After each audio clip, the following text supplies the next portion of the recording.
Morning.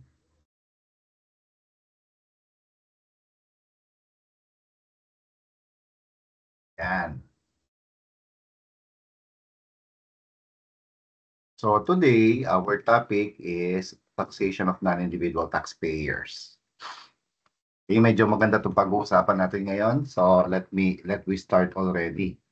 Okay, remember, how do we compute taxable income? Okay, for those for individual taxpayers na gumagamit ng graduated income tax, okay, the computation is the basis of taxation is gross income less allowable deductions equals taxable income.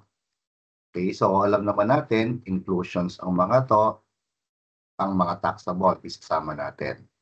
And then, hindi natin isasama yung mga exempted, like exclusions, yung mga specifically exempted by law, and those subjected to final tax. Siyempre, subjected na kasi sa final tax yun. So, the earner of the income is no longer required to report the income.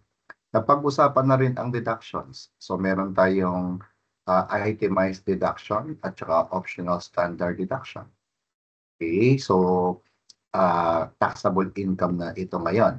So kapag individual taxpayer, we use graduated tax table. Okay, kung ito yung pinili in option ng individual taxpayer, remember pwede siya mag 8%.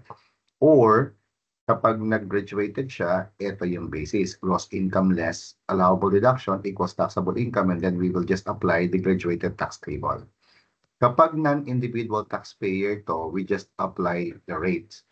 Kung domestic corporation yan, 25% as a rule, pero pwede maging 20% yan. Kung ang taxable net income hindi lalampas ng 5 million o kaya yung total asset excluding the land, work, office, plant, and equipment, okay, uh, uh, hindi lalampas ng 100 million, so we just apply the 20% rate. For resident foreign corporations, we just apply the 25% rate. Okay, for all other taxpayers, they use a different rate. Okay, tapos ang gagamitin na lang natin yung base as provided in the tax code. So pag-usapan natin ito lahat, no, taxation of non-individual taxpayers. Now, before we start, okay, let's go back and discuss what is a corporation. Tignan mo ang definition under the tax code. Okay, and this has been amended not to include one-person corporation. So definition by inclusion. So corporation includes one-person corporation, ordinary partnerships, no matter how created or organized, joint stock companies, joint accounts, meaning huertas and participation yan, associations, and then we have insurance companies. Okay, pakilala natin sa iyo lahat itong mga to, no? So when we say include, ibig sabihin na if there are other non-individual taxpayers not covered here, meron tayong catch-all provision, ayun, associations. Okay? So when we say domestic corporation, which includes one-person corporation, when we say OPC, basically it's a corporation with single stockholder who can only be a natural person. Ayun. Kaya pag tinanong ka, yung partnership, pwede bang mag-OPC yan? Pwede bang mag-corporation yan? Hindi. Natural person daw. Pero kasama din ang trust or estate. Remember, we're talking about income tax here. Yung trust is when a person, meaning a trustor, he has money or property, okay, in-entrust yan to another person, okay, for the purpose of earning money. Pag nag-earn niya ng money, the trust, which is the money or the property, is a taxpayer. So, pwede rin mag-OPC yan.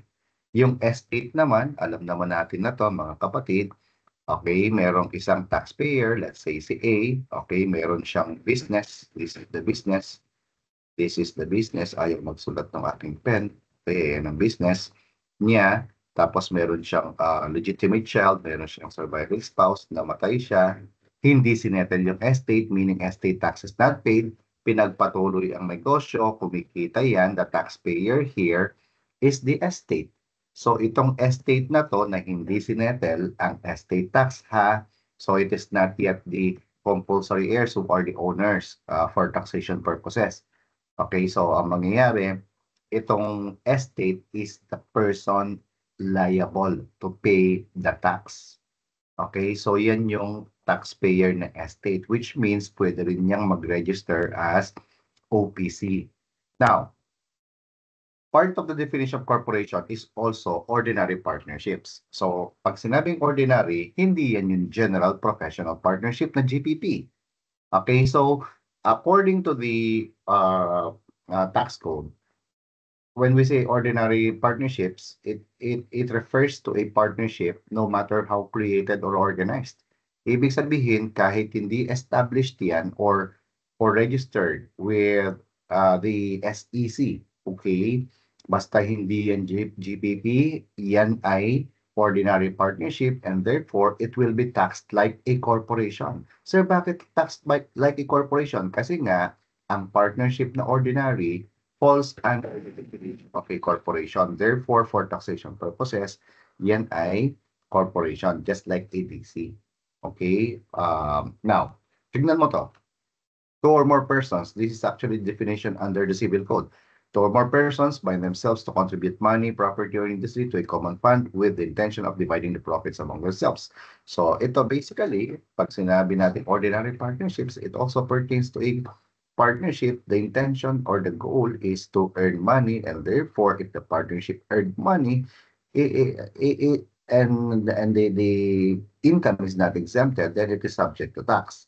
Since partnership ito, it will be subjected to corporate income tax just like a regular domestic corporation. Okay?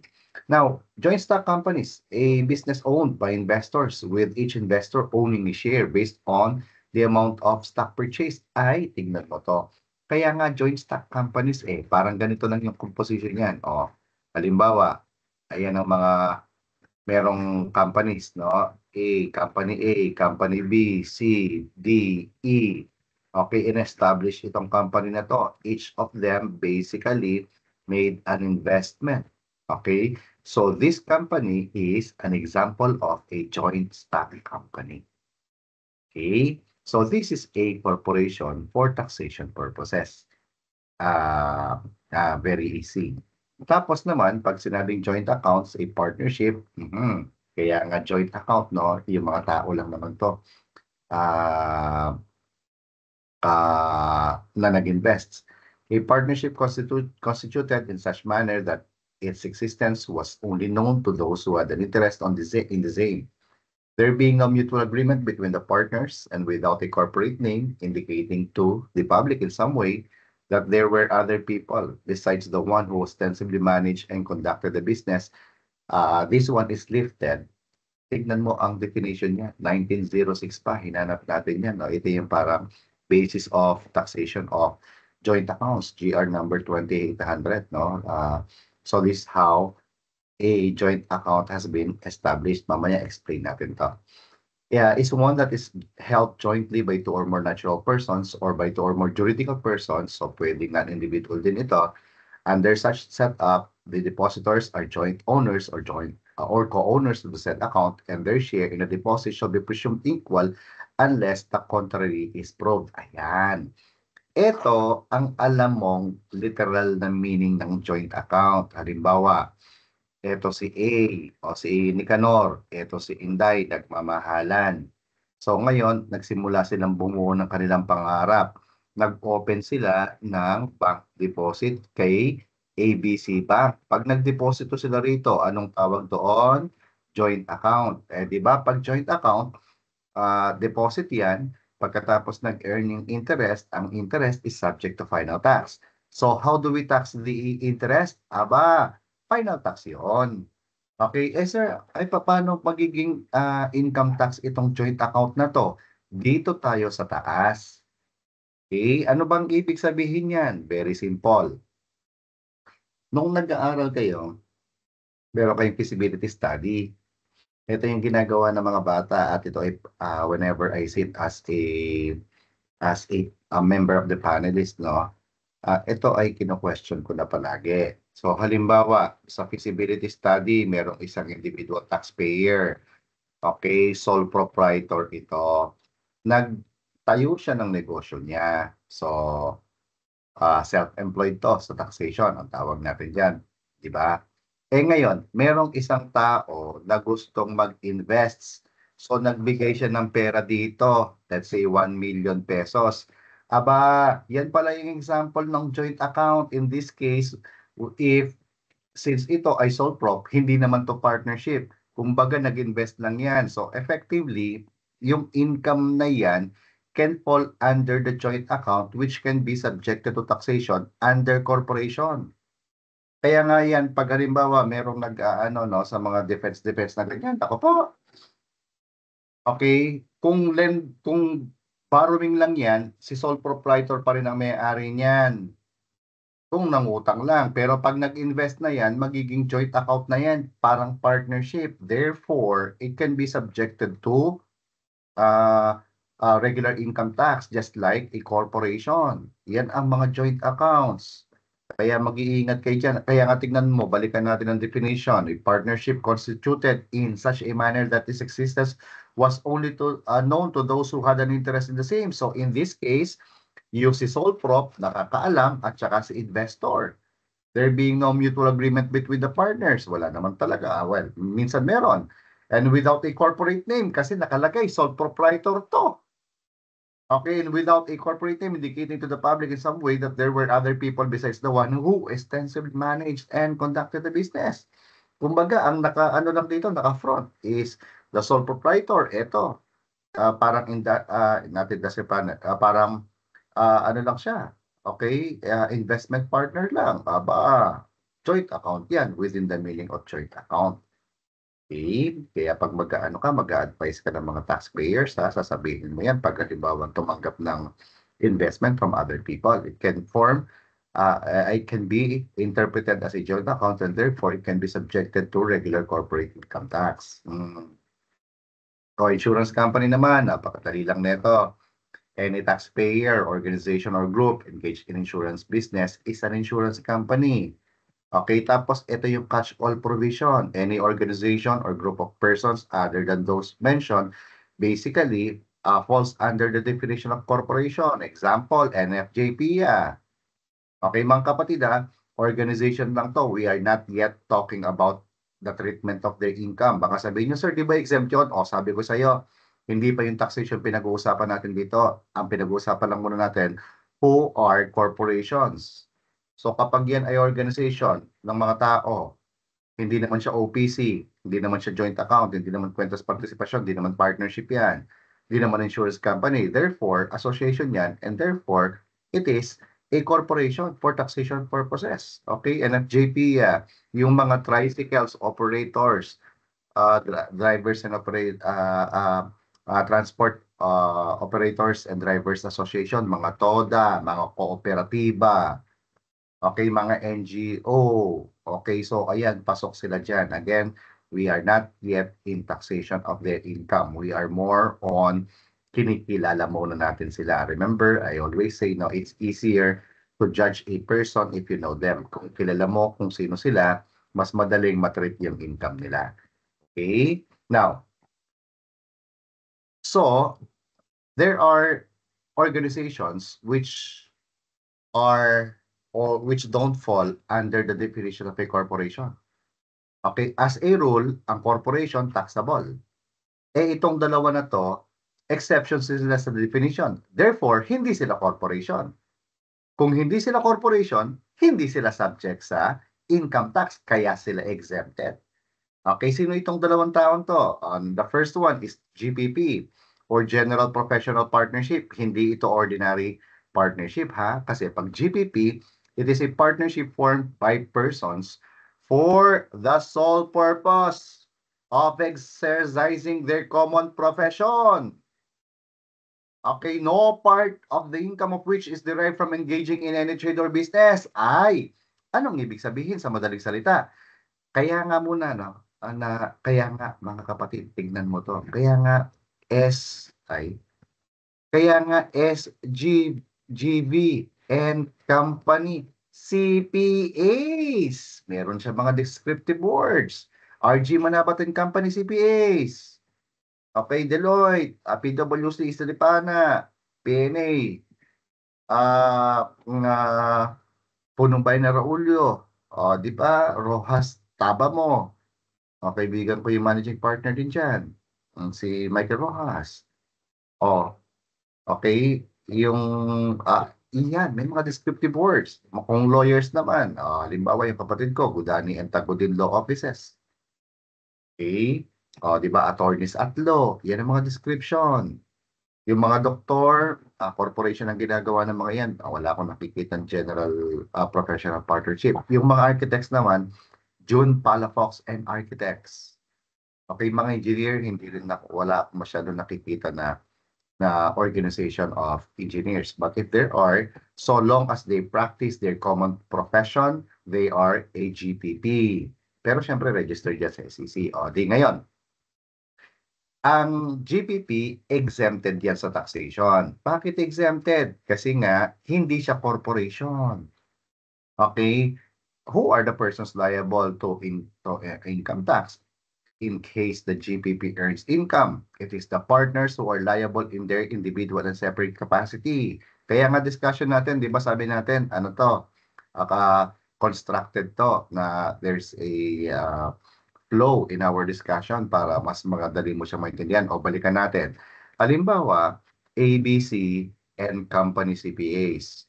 Okay, so GPP na ito kasi may descriptive word. Meron silang gross sales. Gagamitin ko na yung term under ease of paying tax law kahit seller service sila.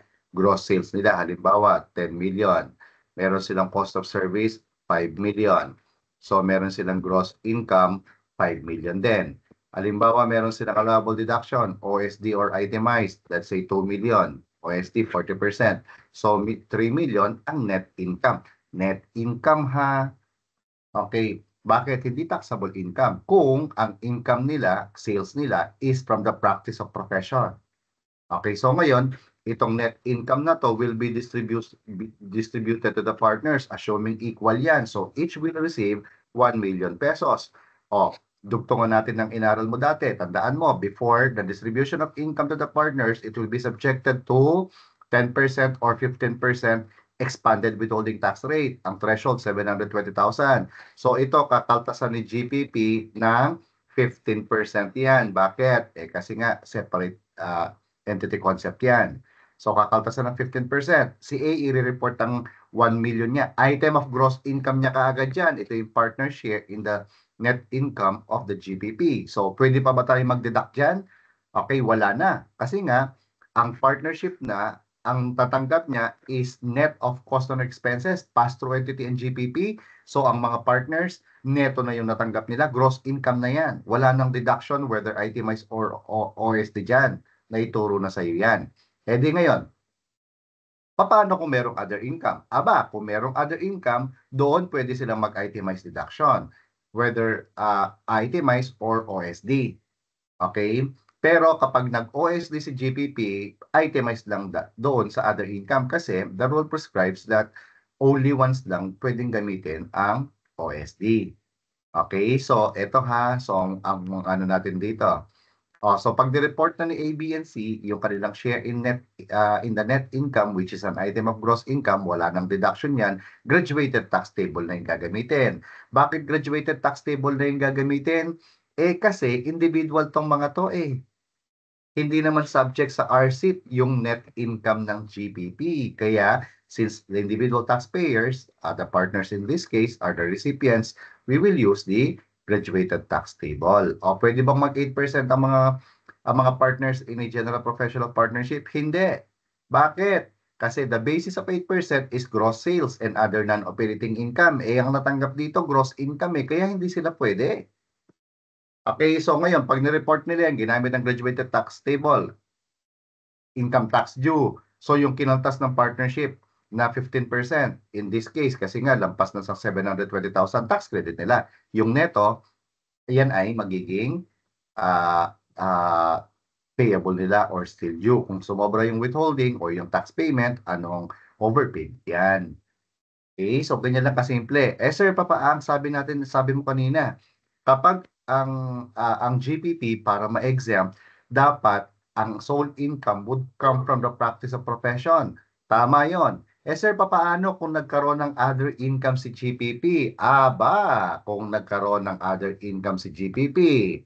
Okay, tignan mo to. Kasi kung nagkaroon ng other income si GPP, ibig sabihin, nangyari. Okay. Okay, so kung halimbawa, in our example, okay, meron silang gross sales from the practice of profession, may cost of service, 5 million gross income, tapos meron silang other income, ordinary.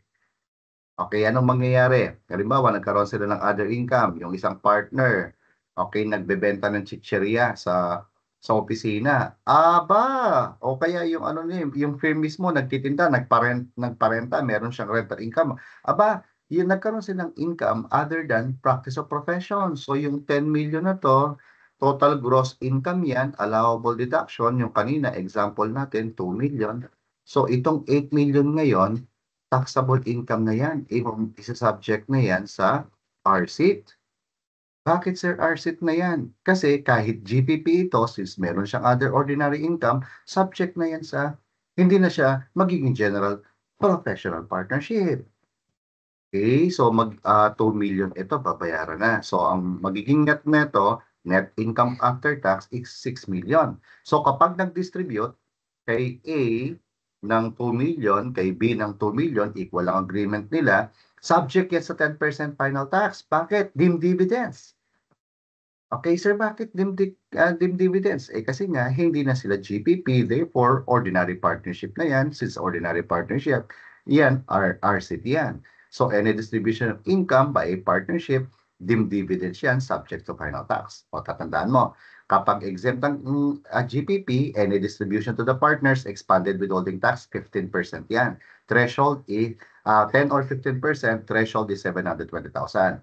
Pero kapag merong other income, hindi na siya magiging GPP, ordinary partnership na yan, it will be taxed like a corporation, so magbabayad na ng regular income tax yan. Pag nagbayad ng regular income tax, yung neto, deemed distributed to the partners. So therefore, yung income na tig 2 million yan, share in our example, subject yan sa final tax.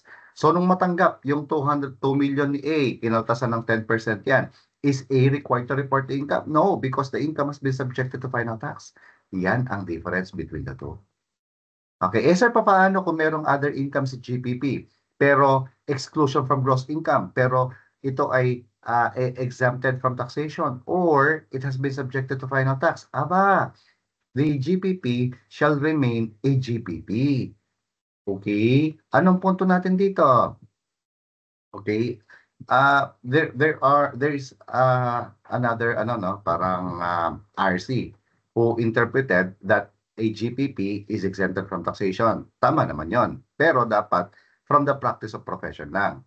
So kapag merong capital gains ang GPP, meron siyang capital asset, meron siya binenta niyan, merong capital gains tax. Aba, hindi 'yun exempted. Ano ka, hello? Yan ay subject pa rin sa capital gains tax. Paano kung GPP, dineposito yung 10 million, nag-earn ng interest income? Subject ba sa final tax yan? Kahit GPP? Abay, oo.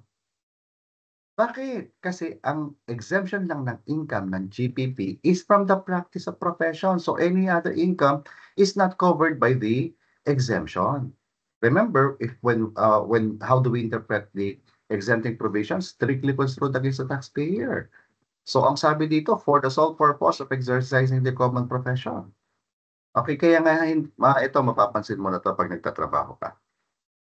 Mga big firms, okay? They call the partners, yung mga CPAs. Auditing firm 'to, ha? Pero 'pag meron silang halimbawa IT, not everyone is well-versed in IT. So yung IT, separate area yan. Kung halimbawa kumuha sila ng isang matinding IT, they cannot make the IT professional as a partner. Kasi pag ginawa nilang partner yan, hindi na yan general professional partnership kasi nga yung mga tao na to dapat common profession. So kapag tumanggap sila ng IT, tumanggap sila ng lawyer, halimbawa accounting firm to pero hindi CPA, tinanggap nila yung lawyer, tinanggap nila yung IT, hindi mga CPAs. Aba, hindi na sila magiging GPP kasi nga hindi na common profession, magiging ordinary partnership na lang sila. Kaya nga yung mga top firms dito, mga big firms, when they hire people who are not certified public accountants, but they but they value them so much para hindi umalis, they call them principals. Ayan yun. Okay, principal. Hindi sila pwede maging partner, pero they act as a principal. So, anyway, mga bossing pa rin yan. Okay, so yan ang GPP. Okay, ngayon, ano naman tong joint venture?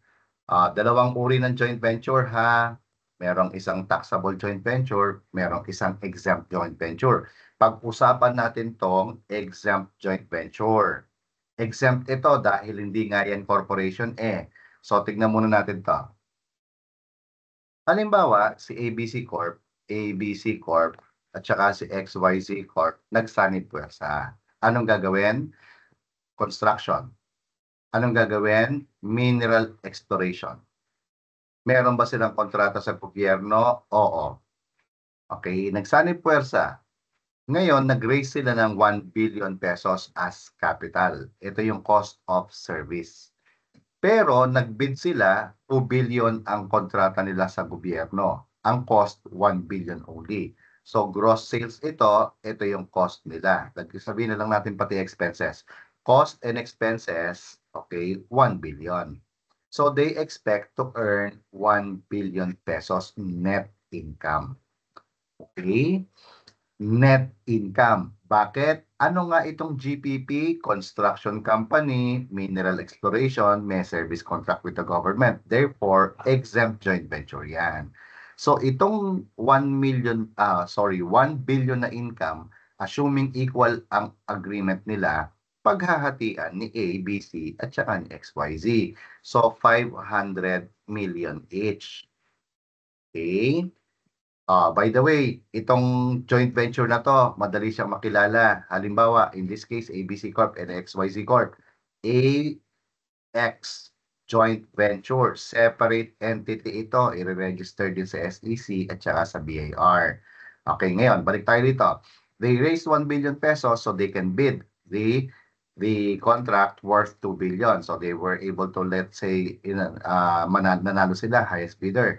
So, 2 billion contract, 1 billion ang cost niyan, nagsanib puwersa sila para ma-raise yan, kumita sila ng 1 billion. So, each received 500 million.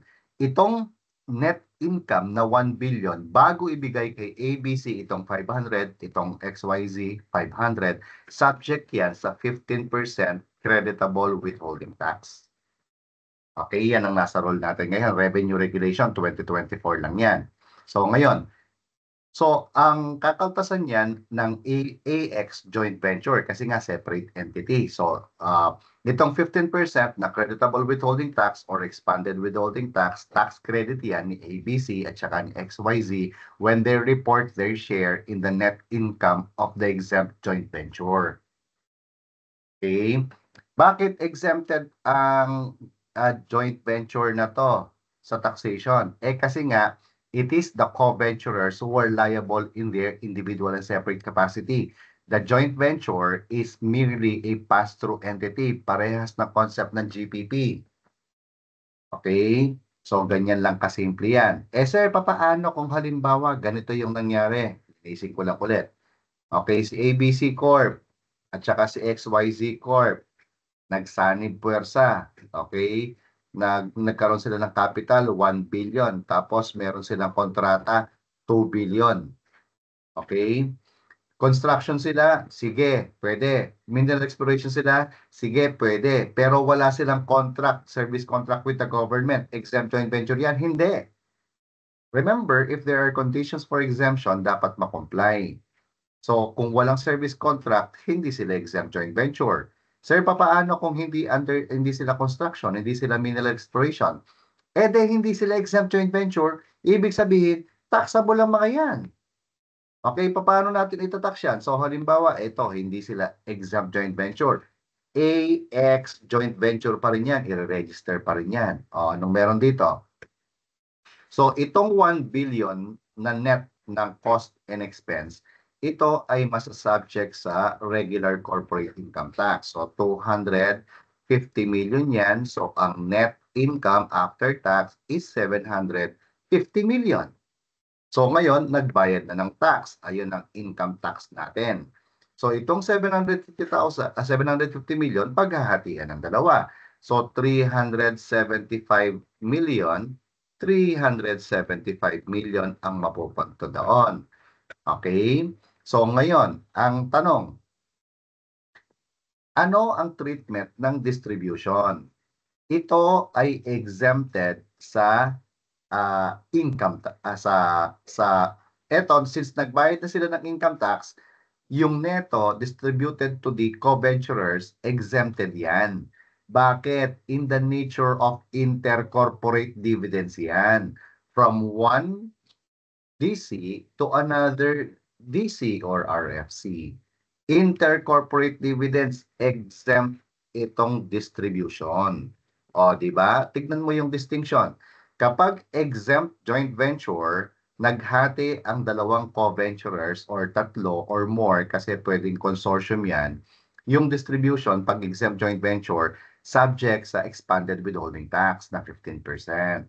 So, i-report ng mga co-venturers yung i-share nila, tapos magbabayad ng regular corporate income tax doon, yung kinaltas ng joint venture exempt, magiging tax credit nila. Pero kapag taxable ang joint venture, okay, magbabayad ng income tax yan. So, yung net income after tax, pag pinaghati-hatian ng mga co-venturers, exempt yan sa final tax. Bakit? In the nature of corporate intercorporate dividends yan. So that is the difference. Okay? So, huwag niyong kakalimutan yan ha. Dito tayo, note, co-ownership can be taxable as a corporation or partnership or exempted from taxation depending on the situation. Eh, di magbigay tayo ng situation o individual na lang. Ito si Nicanor. Ito si Inday. Nagmamahalan. Ayun, lagyan natin ng puso. Nagsimulang bumuo ng kanilang mga pangarap. So, nagsimula, bumili sila ng sasakyan. Anong ginagawa sa sasakyan? Pang-araw-araw nila no, na ginagamit. Okay, hindi yan nag-earn ng income. Kung silang dalawa yung bumili nito, co-owner ang tawag dyan. So, kung gagamitin lang for personal use, exempt ang co-ownership na yan kasi wala namang income yan.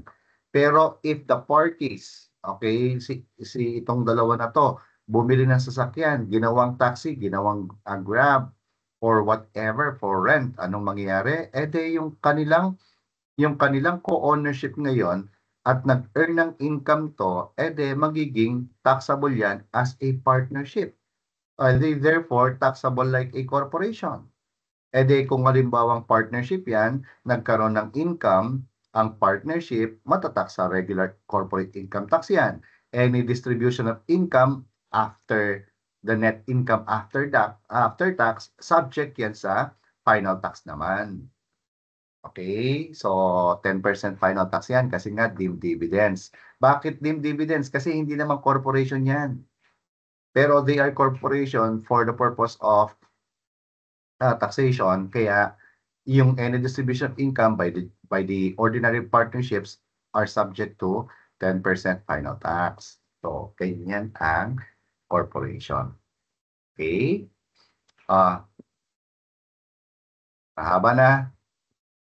Hanggang dito na lang muna.